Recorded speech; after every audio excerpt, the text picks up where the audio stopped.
Alright, 10 o'clock. It's been a while since we did one of these. So let's go through the motions again. If you're new, this is primarily a call-in talk show program. And if you check the Competitive Tag Pro Discord, there is a link to the Picarious Discord. Excuse me. You can join the Nightcap waiting room if you're interested in sharing your take on air. For the first time, I think ever, this is going to be majors focused. We've been primarily a minors tier content program, I guess is what we'll call it.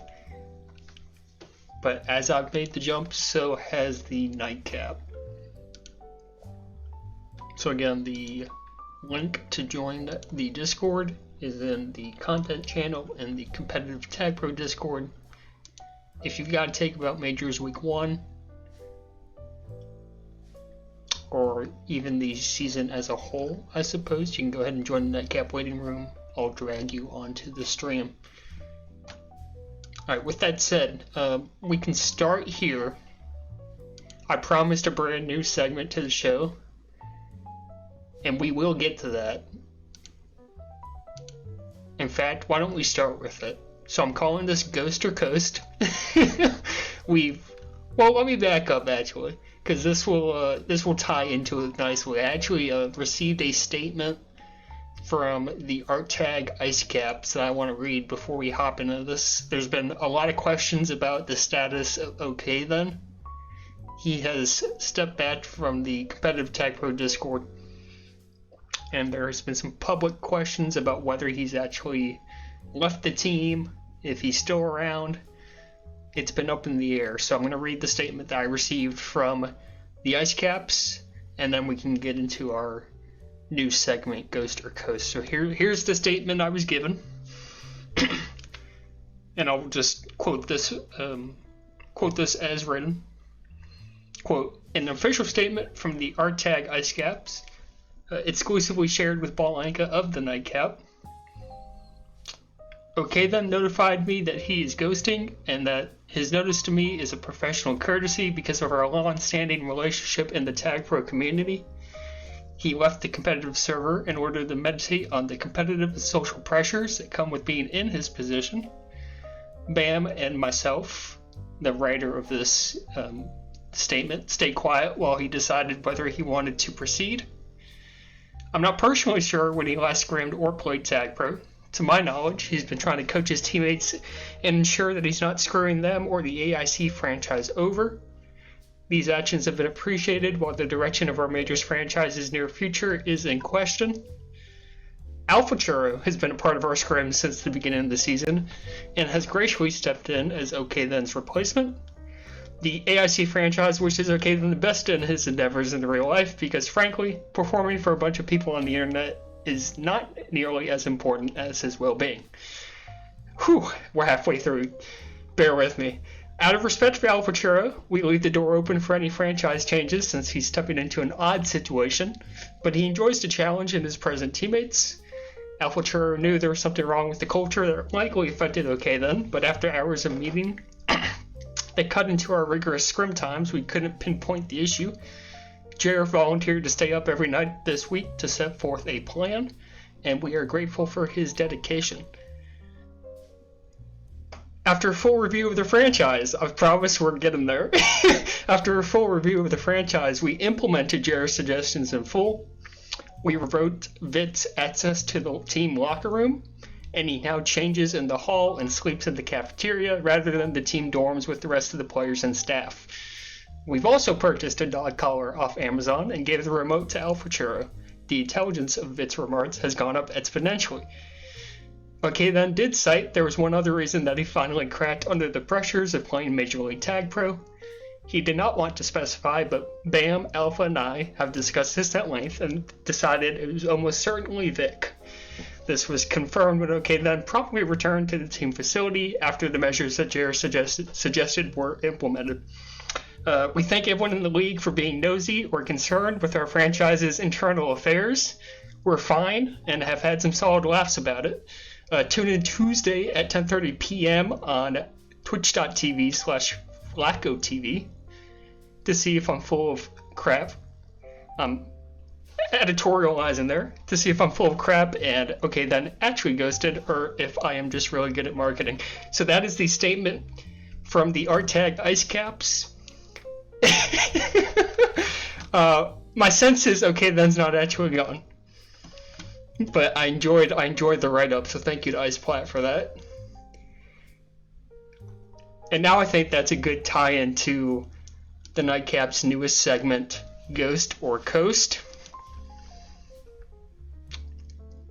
And before we get started here, I want to be clear, I'm not encouraging anyone to ghost.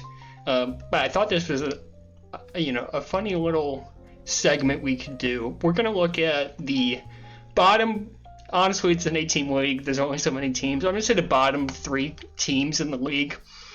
I'd say the bottom 2 after week 1 are the ones that are really in trouble. But we're going to look at their losses. We're going to look at their losses, and we're going to decide whether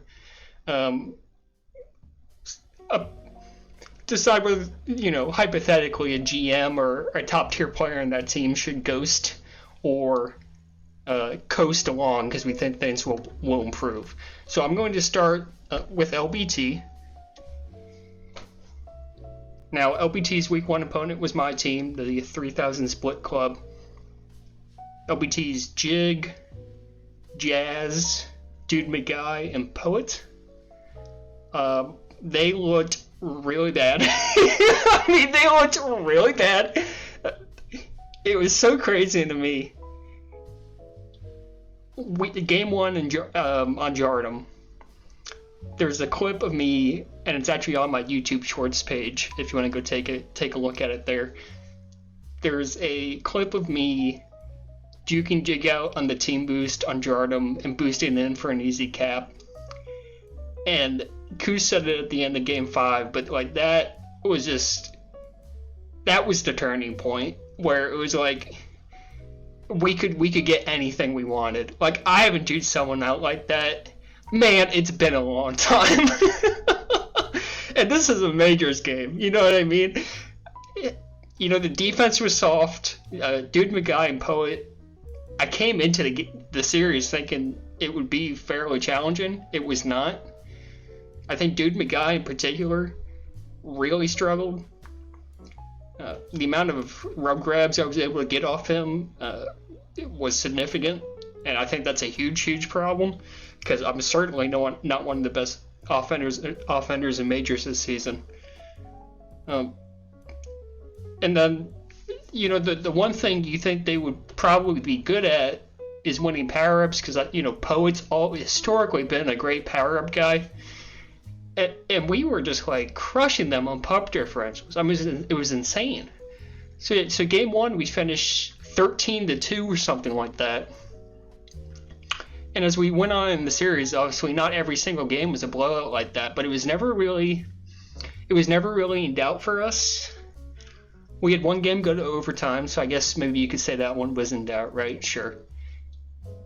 But it was clear to me that we were on a tier above, which shocked me because I don't think we're on a tier above. You know what I mean? I don't think we're just like this best team in the league. I was really shocked that I felt so much better than this team. So if I'm Jig, I'm leaning towards, and hopefully you guys can hear that, I think that's a ghost situation. I think they're doomed. We scrimmed them again on Thursday. They were missing Jazz and replaced Jazz with a mixture of Alpha and Fender, and they obviously look better. I don't see it. I think they have to pick someone up from minors, and I hate that it might even be Dude McGuy that they have to replace, which seems crazy, right? Because Dude McGuy went from 45. He was their big pick. You know, that was the person they were staking their team on, essentially. Poet went for one coin. Jazz was an ad drop, if I'm not mistaken. I believe they dropped Tinder. Don't quote me on that, but I believe they dropped Tinder in favor of Jazz. So I don't know how he fits this team. I question whether a minors defender is going to really improve this team. I think Jid's have to go God mode, and I don't know if Jid's at that form right now. So yeah, this is a ghost situation to me. And again, not encouraging anyone to actually ghost, but I don't see a path for this team to make playoffs. All right, so our Nets team, they are currently 7th in the standings, and we've touched on the ghost status of their best player. To start the program, the Artag Ice Caps, they win 1 game, lose 4 against the Furballers, one of those 4 losses being in overtime, a -10 cap diff. And there's room for optimism here. I really do think there is. Number one, you have the best player in the league. I think a lot of people would support that, and okay then. So that instantly gives you some breathing room. I think Furballers are likely the best team in the league. You can go check. I keep promoting my channel here. You can go check my YouTube channel. We had scrims against Furballers prior to our week 1 games, sometime during that week, and they have been the team that have given us the most trouble so far.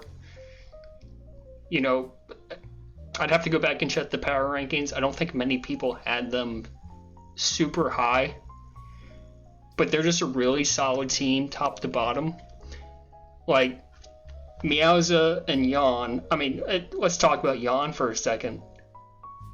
I don't know what people expected him to look like coming off the break that he's been on, but I mean, that guy is absolutely insane. And I hate to keep piling back on Dude here, but everything that Dude doesn't have right now, I mean, Jan's got it times a million. I mean, the guy's crazy, dude. He really is. He's really good. And that's not to denigrate the rest of the team, right? But he's just fantastic. Meows is great, and then Anti-Re has always been an offender that's given me so much trouble. Even though I'm not playing primarily defense, right? Just when you end up with those chase situations and anti situations, I've always had trouble with him. Trippy, kind of in that same boat. I know someone had mentioned in Major's discussion that he hasn't really been an offender. And that may be true competitively. I'd have to go back and check his Tag Pro League. But you've seen him play O plenty of times in TPM back when he was still active, and he certainly plays O in ranked pubs now. And he's no slouch on offense either. So I think it's a really well-rounded team. I don't see a clear weakness with them. And so for that reason, I think AIC is really not in a bad spot. You take a game off what I think is the clear-cut number 1. Thank you, Messi, for the clarification. Now, you take a game off the number 1 team. In my mind, you take them to overtime in another and end up losing that one. But a -10 cap diff over 5 games, it's really not all bad. And I think you're counting on players like Bam and Jer and Vic to really improve. Or if they don't improve, I think you're going to be able to find some minors players who can potentially fill those spots. We've already seen some dropped. So you might consider someone like Tinder. You might consider Tag Prof. If then thinks the offense is an issue. If you're looking for a defender, who knows? None of them really jump out to me, but maybe someone like Russ, someone like Irony, I guess Toity, if Toity continues to grow and play well. So there's options there for call-ups. Should then desire it. And it's really not a bad result. So for that reason, I'm going to say they are coasting. And hopefully you can hear that. That's my attempt at a coast sound effect. I didn't really have a good idea there. And so to round out our bottom three, Returns of the Jedi, they're just inside the playoff bubble. And I was tempted to group them and Blockheads together, although I think Blockheads have more room for optimism. Even though it was a 3-2 series, it was very close. Blockheads were missing Bali. And where I'm not sure, I don't know how much of a difference Bali's going to make for them. Because I think Selfie's good, right? And obviously Nameless thinks Selfie's good. He drafted him in minors.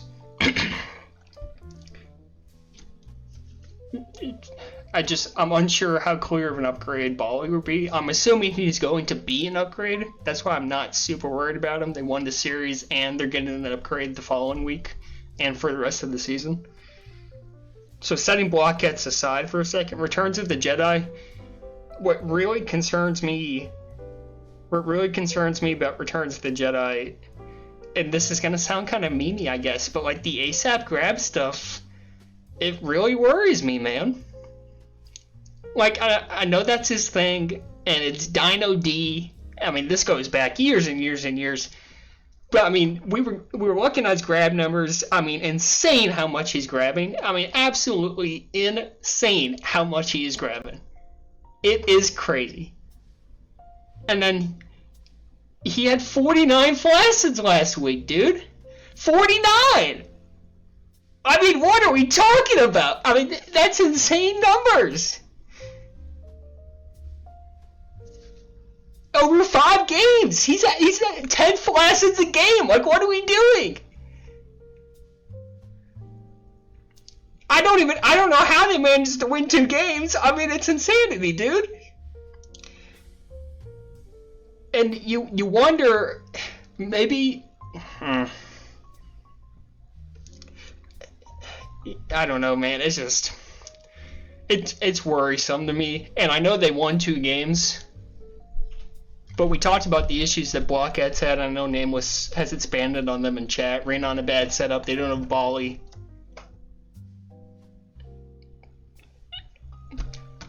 Man, it concerns me. I mean, I think half the team ASAP bid bad, and I don't recall Vader was on that team that we reverse swept in season 34. But it just doesn't inspire confidence. If ASAP's going to play like that, and then poor Kep, their 4th ball, I think Kep's good.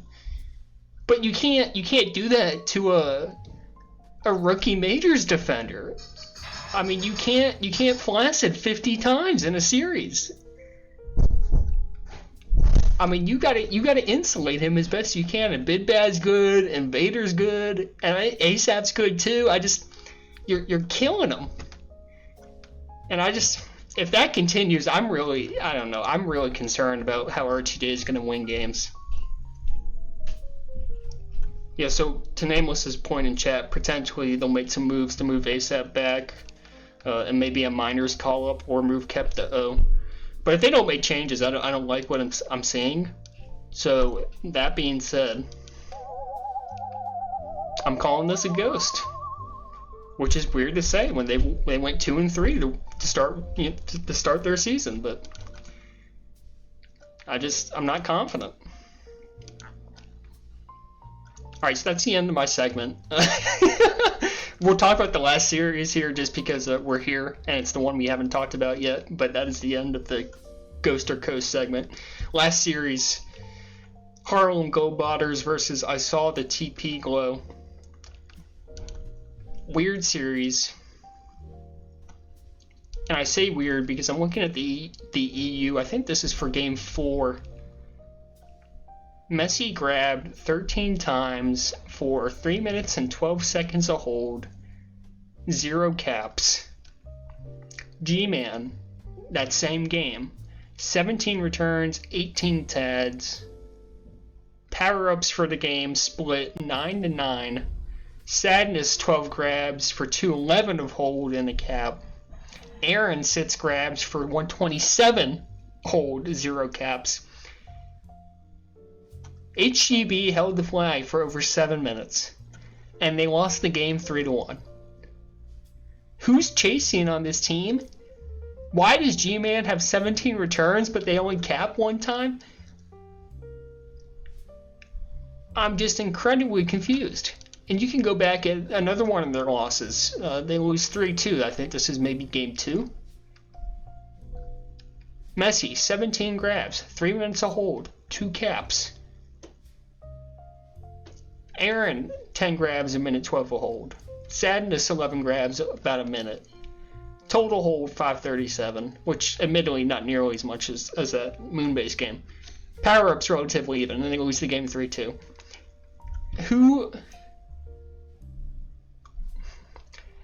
I haven't watched the game, so I don't want to commit to this take too much, but who's chasing on this team? Who's making the plays needed to cap?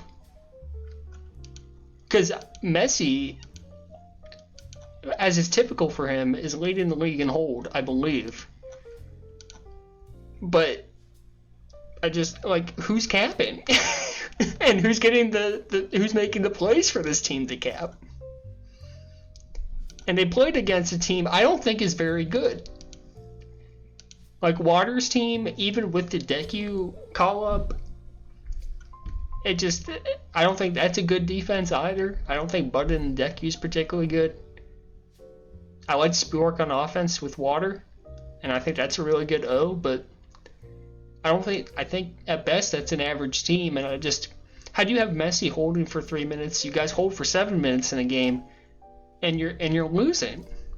It's just who's making the plays? I was really high on G-Man coming into this season. I like Aaron a lot. I like Sadness a lot. Messi obviously speaks for himself. On paper, I thought this was a fairly good roster. I'm just really concerned about this week 1 result.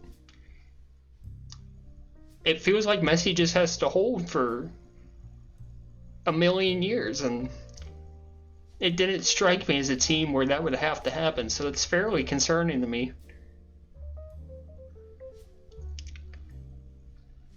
Yeah, so I don't know. I both these teams don't really inspire confidence in me. I think they're both average at best, and fairly concerned with HEB because I thought they'd be a lot better than this. I thought this would be an easy 4-1, and it was certainly not. So anyway, enough opining. Timmy, if you're still here, I can drag you in. I saw you just left. I can drag you in if you'd like to come in. And this will be a good time to remind you all that you can join the Nightcap waiting room in the Picurious Discord. The link for that Discord is in the MLTP content channel in the competitive server. If you join that Discord and hop in the Nightcap waiting room VC and you've got a take about week 1 or the season, I can drag you in, you can air your take, we can discuss.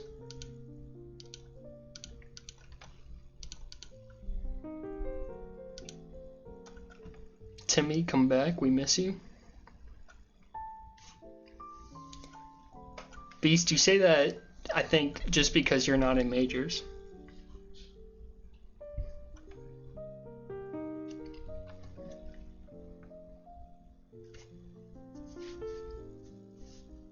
More coincidence than it is explanation. G-Man never played Jordan. Sure, I guess. That's true, you're not in minors either. I forgot about that. Alright, pending week 2, I'll give you some grace here, Messi. I don't know if I really like that excuse, but I'll give you some grace here. Because again, I just have a really low opinion of Waterwheel's team. I'm basing that off 1 week of scrim, or 1 session of scrims with them. So I mean, this is like a massively hot take for me, based very limited evidence. But I don't think they're any good. That's right. You're missing G-Man, and you're playing us this upcoming week. So I guess not mad about that. I do think the minors call-ups on defense are not on G-Man's level, so I think that's gonna have to be a hold fest for you once again. Looks like we got Yelpa in the waiting room. Let's get Yelpa in. Yelpa, I hope you are drying out from earlier today. I am. Those of you who don't know, we had a flash tornado warning in the Baltimore metropolitan area, specifically in Baltimore City, to the point where the alert was extreme. Please get indoors, get in your basement, get away from windows, stop what you're doing, hide now. There was no tornado. At least up here. Yep, I'm glad to hear it. Yeah, and you had no tornado where you are in this area, right? I did not. We got some hail, but no tornado, fortunately. Yeah, so everything's good. Everything's good. Everything's nice. All right, what's going on, Anka? Not too much. What's on your mind, man? All right, I didn't get drafted again, so I can't play a full season again, and it's been a year since I said I'd play one more season of minors and retire, so I'm guessing this is the community's way of keeping me around for a little while longer. That might be true. Yeah, so yeah, no, for any of these, we had a thing earlier today where people were asking for streamers in public channels, and all the captains and GMs and all those people should know that you have access to a Discord thing called the Streamer Hub, where you can ask the streamers for the season if they're available, and people who want to stream can get access to that channel to make themselves available to stream. I don't think I'll be available much this year, if at all. Maybe I'll be available this Monday night to stream, but for the most part, my PC is being used for other purposes. On that note, for anyone who wants to stream this season, a couple things. One, that $50 I awarded myself last season, I'm doubling it and giving it to the next winner. So whoever wins streamer of the season for season 36, that is $100 or about 4.5 eggs coming to you. Second thing is, I am releasing all 400 and however many scripts I have as is to anyone who wants them. Send me a DM, not right now. Send me a DM or a link about it or whatever. I will send you those scripts as is. You may go through them. You may use them as you wish to stream, customize your streams, that sort of thing. Have fun with it. If you're not sure what a script does, put it through ChatGPT or your preferred AI thing. Kill some trees, kill the environment, kill the rainforest, and find out what that script does, and maybe even customize it for yourself. These are a lot of scripts going back over the last 12, 13 years of Tag Pro, including some bots which do not work. Do not use the bots. You will get banned. Bambi, that's for you. I can see on my end if someone uses the bots, so don't do it. But yes, that's available so anyone out there, you want to stream, get the stream at $100 on the line for a stream of the season. Scripts available. Callers are standing by. Thank you, Yelp. No problem. Hey, you want to be in charge of handball? You know, after all the horror stories I've heard, I'm not so sure that I do. You have no idea. Oh, you know, I actually thought about you the other day, and this is not relevant to Tag Pro at all. I've got a coworker that's become involved with United States men's field hockey. Okay. And it sounds like it's a similar vibe to where if you're available to help, you can legitimately run the entire program. Yeah, except that field hockey has money. I didn't know that. Okay. But yeah, so I thought that I thought of you. It sounded like a similar niche, I guess, is the word I'm looking for. Yeah. No, field hockey has money, but like all the Olympic sports, how that money gets used and what looks like on the ground level is much different from everyone else. Oh, they use Capelli. Nice. But yeah, there's a news story that's coming out, or about to come out, if it hasn't come out already, about the men's national team coach, one former Swedish national team player, Robert Hedden, resigning as head coach of the U.S. national team. And boy, howdy, is there a story about this that I know and no one else knows. And it gives me anxiety every day. Perhaps you can give us your tell-all at some point in the future. Yeah, I would love to. Just know this ties into a lot of things. It ties into the Russian, the current sanctions against Russia. It ties into some accounting things. It ties into a lot, and ultimately there is a lot of drama here that I hope to put in a documentary once this is all over. Sounds good. Where'd Timmy go? Timmy, come back! Timmy, come back. All right. Thank you, Yelp. I appreciate it. I'm going to go take off, go back to playing Suzerain. You have fun, Hank. I'll catch you later. Catch you, man. See you. All right, yes. Echoing Yelp's sentiment. Well, I guess sentiment. He's offering you $100 for best streamer, so take the chance and stream. Yelp has got plenty of resources, and streamers have seemingly been somewhat bare this season. So there's an opportunity to fill the void, certainly. Alright, we don't have any other callers, so I'll take the time to jump into, I guess, week 2 projections. Projections. We touched on 3000 Split Club versus HGB briefly. Messi mentioned in chat they're going to be missing G-Man for this game. I assume they know who they're loaning. I don't know if he'll tell me now. But they'll have a loan on defense. I guess there's potential for Messi to play defense and they loan an offender. Oh, you're loaning King Cruel, so that is what you're doing. I assume it's you moving the defense. I actually think that's better for you. Although I do think they probably need your hold this week. I do think that's a better overall plan for you. Yeah, so that'll be interesting. King Cruel and Sadness on O is good enough, I think. And then you and Aaron on defense, that's pretty good. So that'll be interesting. I think me and Ty, I mean, obviously we had a great week. I don't think Ty and I are quite at the level we will be at the end of the season. We're still kind of figuring each other out. But I think we'll be a good test for that defense, regardless. It will be you on it. I think we'll be a good test for you guys, and then Kelvin and Narby on the other side. I think I would be surprised if they couldn't handle that offense, but we'll see. Moving on, we talked about AIC. I think this is a really big bounce back week for them. They go up against LBT, Jig and Company. The fourth ball for LBT,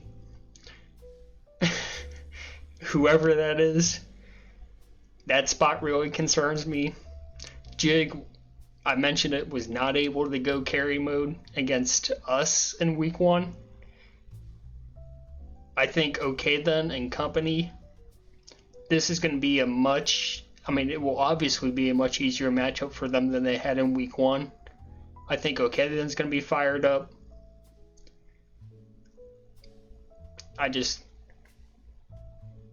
It feels like 3-2 in favor of AIC, maybe even 4-1. Could be an overtime game in there.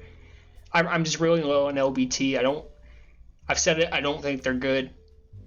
AIC, I think their ceiling is a lot higher. I think they start to show it here in week 2, so I think AIC takes a series win at the minimum. I'm thinking it could be comfortable.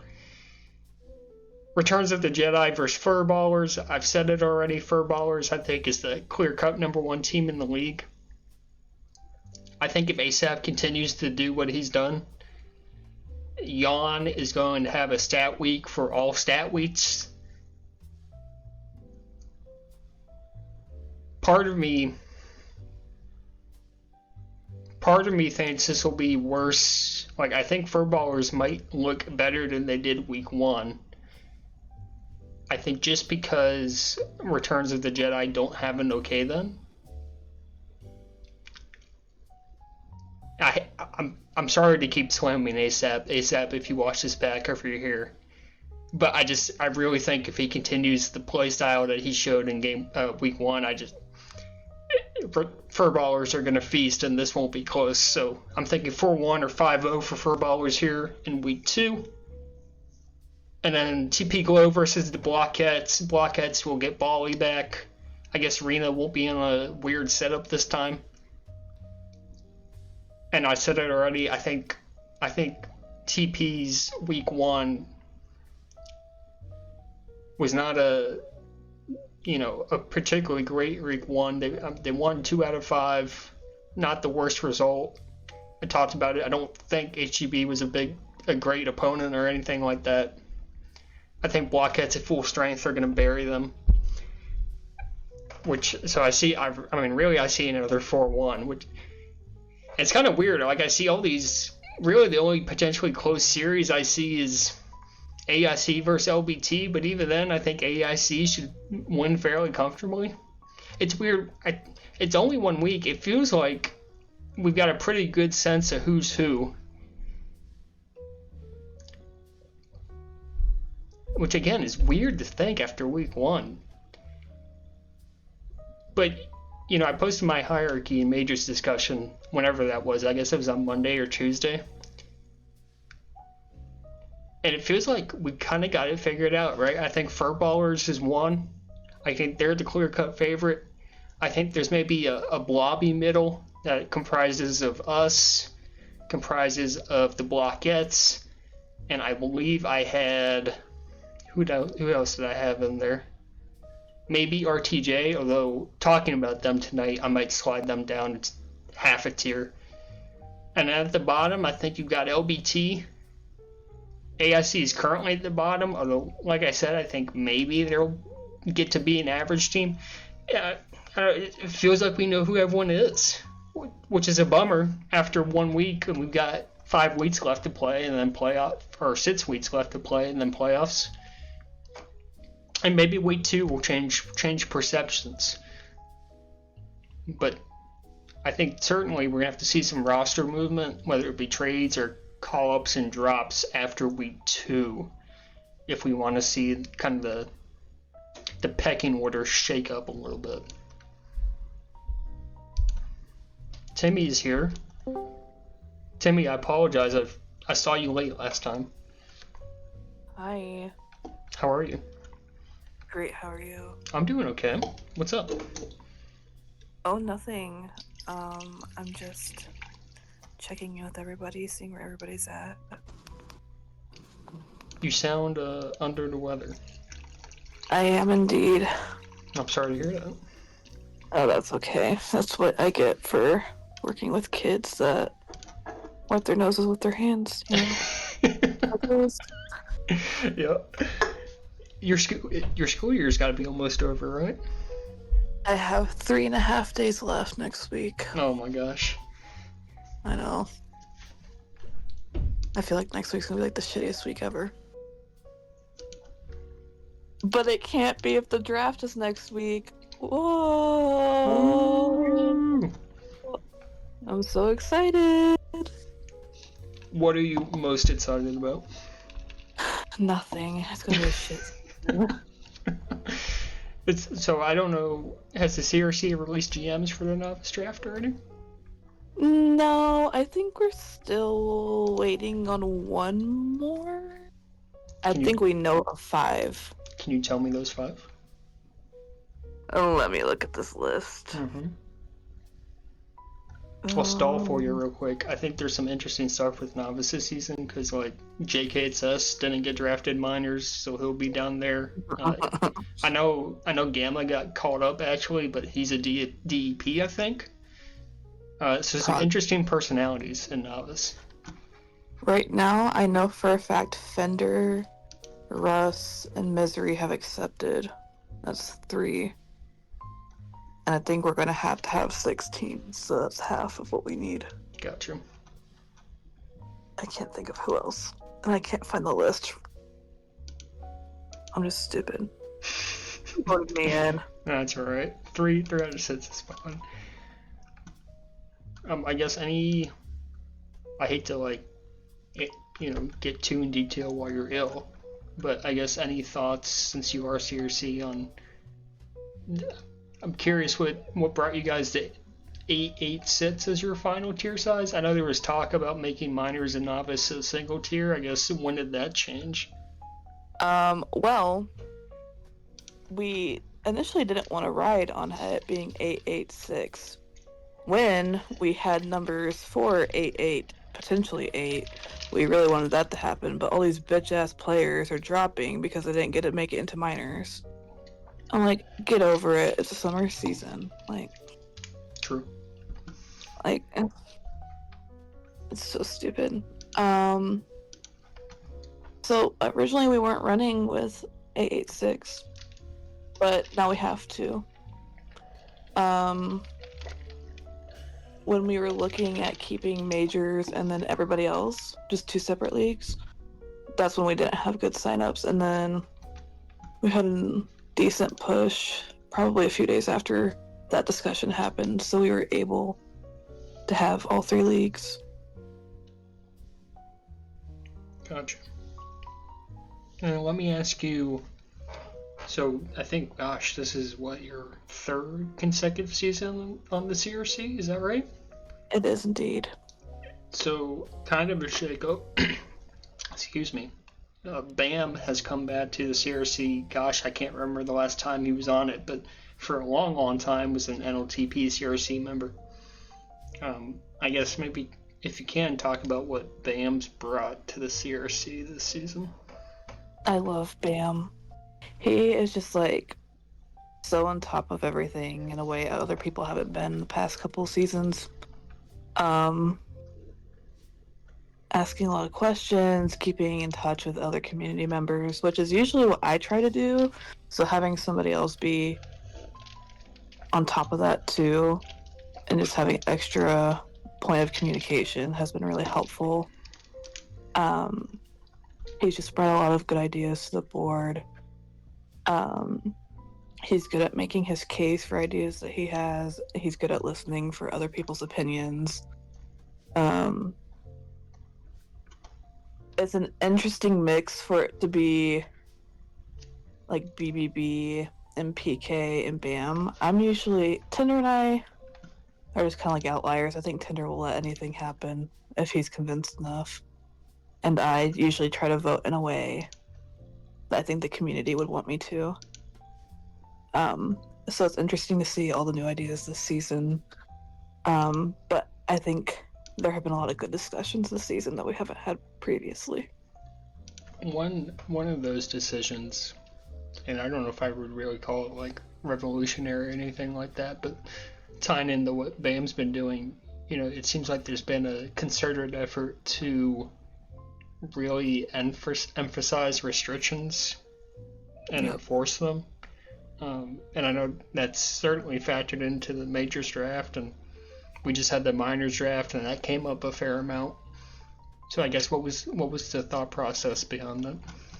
I think it was people bitching that they weren't aware of restrictions last season, when that's not the case. It's a matter of captains, GMs failing to read sign-up comments and what people are putting in there. So BAM wanted to make it more public knowledge, I guess. Not public, but more accessible to captains to know. And then if they're knowing, everybody's knowing, so everybody's able to enforce it. We had a lot of complaints about that, which is really interesting. I'm like, if your captain can't fucking read, that's on them, not me. But what do I know? Actually, I actually really liked it. Just putting it all in the announcements channel. And I loved it. If you don't like your restriction, say something. I think that was a nice way to handle it, to be honest with you. I think so too. Yeah, I think he did a great job with it. All right. Since I was, I guess, mostly intending for this to be majors focused, I guess any majors takes that you have? Kind of putting you on the spot, so no worries if not. I'm trying to think of what games I watched last week. I think I only watched. Who did AIC play for bowlers? Correct, yep.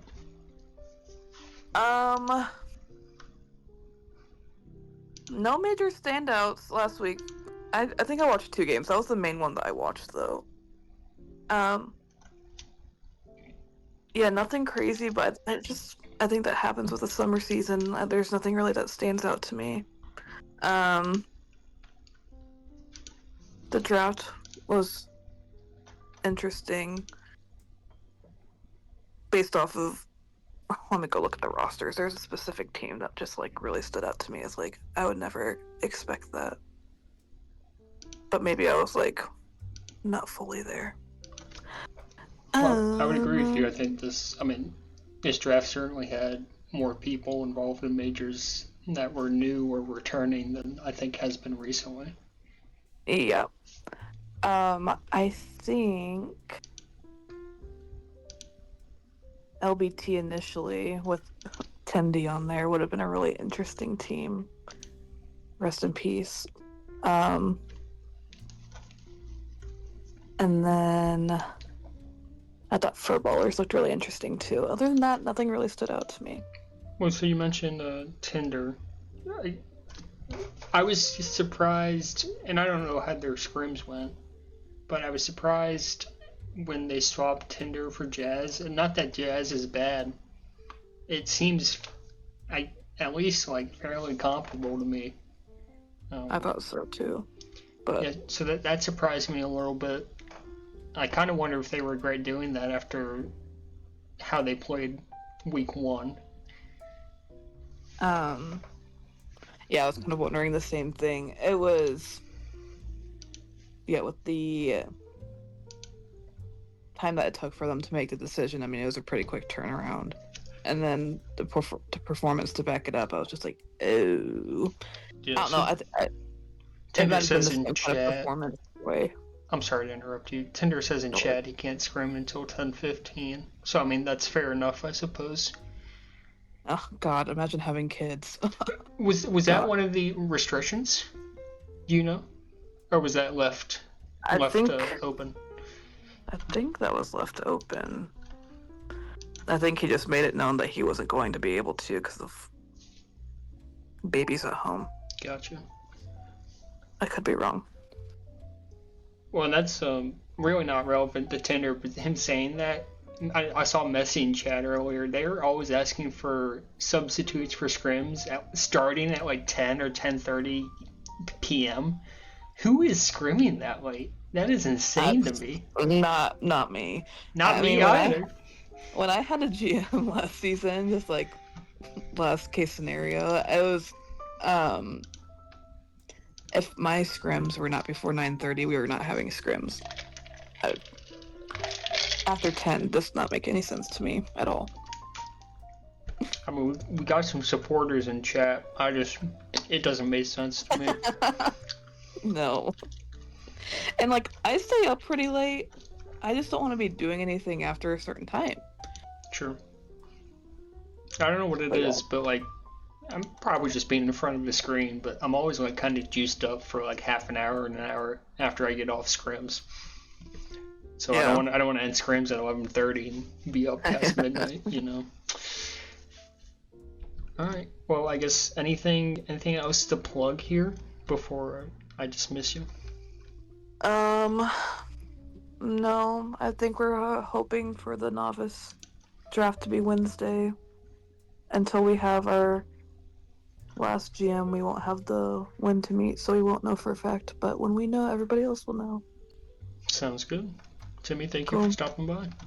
Thanks, Anka. Have a good night. Yep, you too. Alright. Good appearance. My thoughts on Fortnite adding Jar Jar Binks as a purchasable skin? No real thoughts, I guess. Seems par for the course, I guess. Star Wars is maybe the natural progression here. Why do I hate the blockheads? I don't think I do hate the blockheads. When did I say that? I think like I mentioned, I think Bally's going to be a big. Well, I don't know if he's going to be a big upgrade. The thought is he's going to be an upgrade over Selfie, who they played in week 1 in his stead.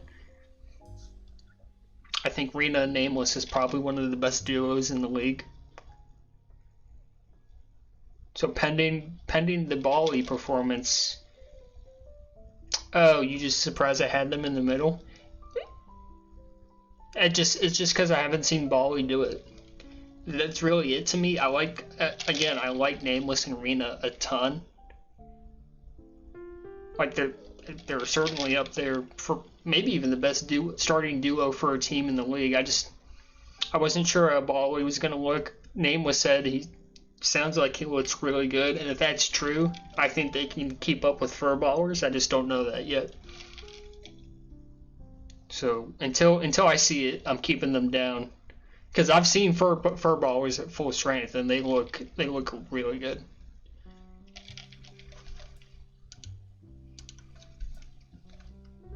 Russ, I guess since you're chatting with me, any surprise that you were not selected for majors?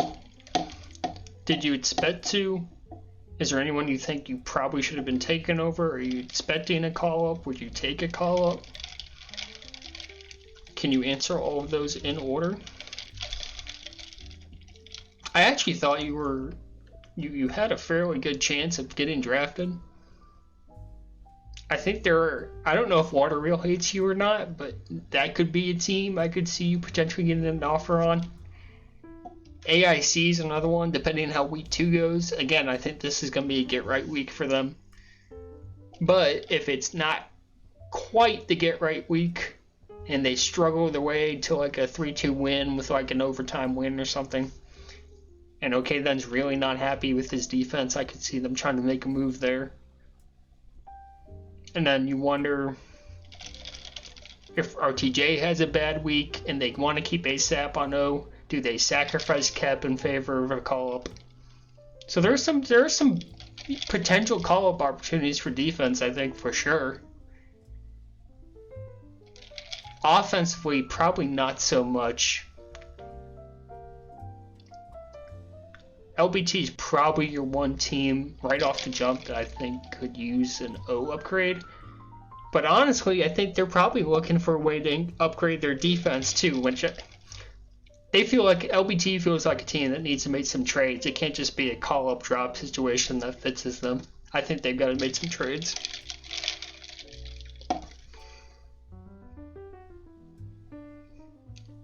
When you beat Russ, you won't be called up. Pass. I don't want to reiterate clutch time. I struggle with your team, man. I struggle with it.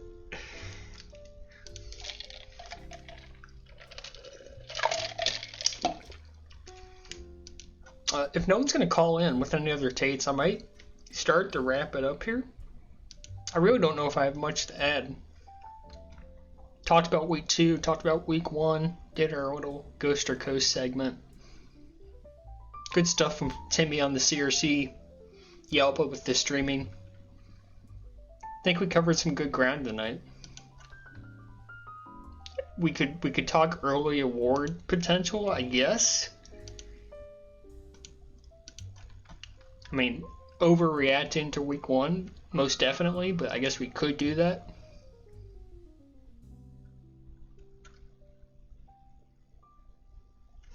As I pull up Tag Pro League and I stall while I do that.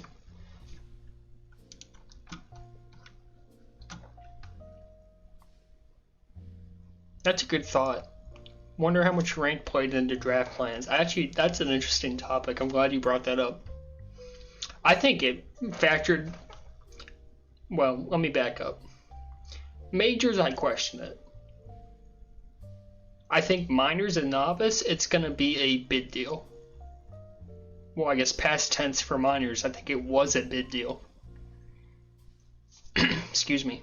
Path says it got him drafted for minors.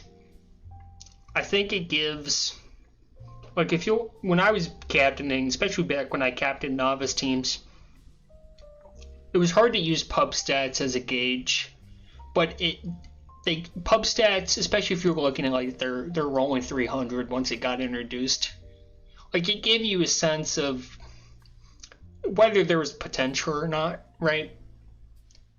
I think ranked gives you so much more info than we've ever had from public stats. Number one, depending on your elo, but like past, I've gotten to play you in ranked games a lot, right? It's not something that has happened frequently either in TPM or, in a competitive season because we're in different tiers. What I think ranked is doing is it's giving, it's funny, this is the same thing that happened when we had the merge season, when novice and minors merged, or A-team and minors merged. And all of these long-time, hard-stuck A-team players, funnily enough, it's all the players on OKThen's team this season, like Jer and Vic. Those were two I remember being in that group. They got a chance to play minors and really excelled once they played against better competition. I think that's what ranked is doing. Like in your case, Pass, I'm getting to play against you. You're playing with these players in higher tiers as part of the, the balance of the matchmaking. Number one, it's giving you exposure to better play so that you can improve, right? But it's also giving you exposure in the sense that these better players see you, and it raises your draft stock if you're playing well, right? So I think it was a huge part of how people perceive players in the novice draft. I think that's going to carry over, or in the minors draft, and I think that'll carry over to the novice draft. Nameless, I see you say, it makes it easy to decide who not to draft. I saw you say something about that in novice discussion when you were talking to Gamma, I think. And I can buy that argument too. I think maybe whichever side of the fence you land on, whether it's an indicator of it can help you decide who to draft, or to your point, decide who not to draft. Like it's I think a really good data point, whichever way you view it. It's definitely one of the more struggling with the word here, but like it's just an extra data point that I think it's really good. I think it's a really good data point, and something we've never really had before. TPM again was probably your closest equivalent, and that was it was much harder to gauge off TPM because games started so late. Only certain people played. It felt like you maybe didn't get the mixture of tiers that you're getting with ranked. I don't know how accurate that is, but that's my feeling. Yeah, so that's a great point. I think ranked's had a huge impact on drafts so far. I also saw that someone, I think it was Black Orchid, had said comms might be coming to ranked play. Hard to say, because I think it would carry over to comp in the sense that a lot of your ranked players are comp players. And not that every comp player is an excellent commer, but I think most understand the basics. So definitely, if we see some some carryover from ranked to novice and minors and whatnot, having played with people who are already comming, I think probably helps ease that transition.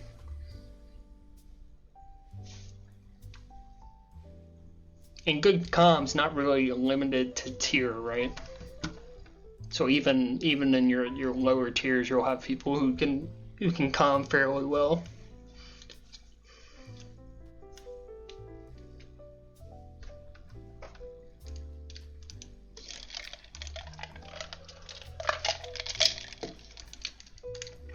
And then again, but since we're on the rank topic, I won't spend too much time on this because we talked about it on Clutch Time a bit. I do wonder how timers being used in ranked has impacted people's play in majors week 1, and then we'll see about minors and novice week 1.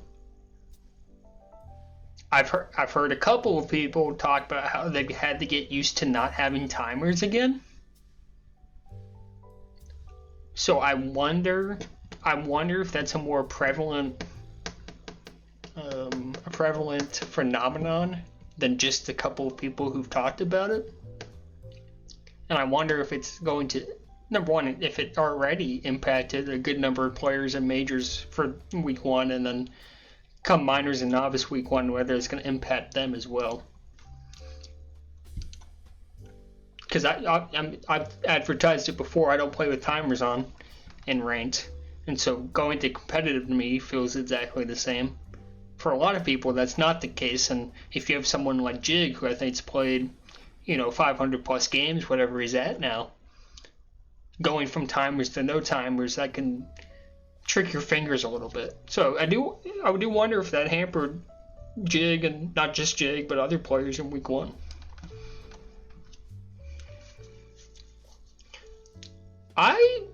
I'm not sure that no kiss is more of an adjustment, personally.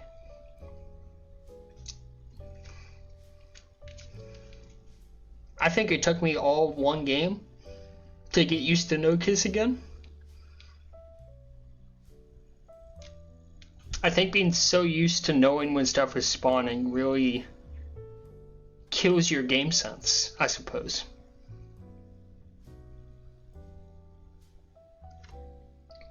Because when you don't know when they're spawning, you have to be more aware. You gotta keep track of times. It's always in the back of your head. No kiss, that's something you figure out after 1 time, right? At least to me, I think knowing boost and bomb times are a lot more significant than being able to kiss or not. Yeah, free Wassa, I agree with that. Shocked actually that they didn't let you sign up, but they've definitely been more restrictive than they have been the past couple of seasons. Again, I think that's probably a BAM and BBB champion cause. Alright, I will give you all 1 minute if you want to call in. Please do so now, otherwise I'm going to wrap the stream up. It should be a really fun week 2. Good matchups. A chance for some teams at the bottom to prove they're not dead in the water. And then chance for a team like Furballers to continue to make their case that they're the number 1. Chance for the Blockettes to prove that they belong in that conversation as they get back to full strength. So we'll see. I don't see any callers in the waiting room, so we're going to end the stream here. Thank you all for tuning in. I appreciate that. Go watch some games week 2 for majors.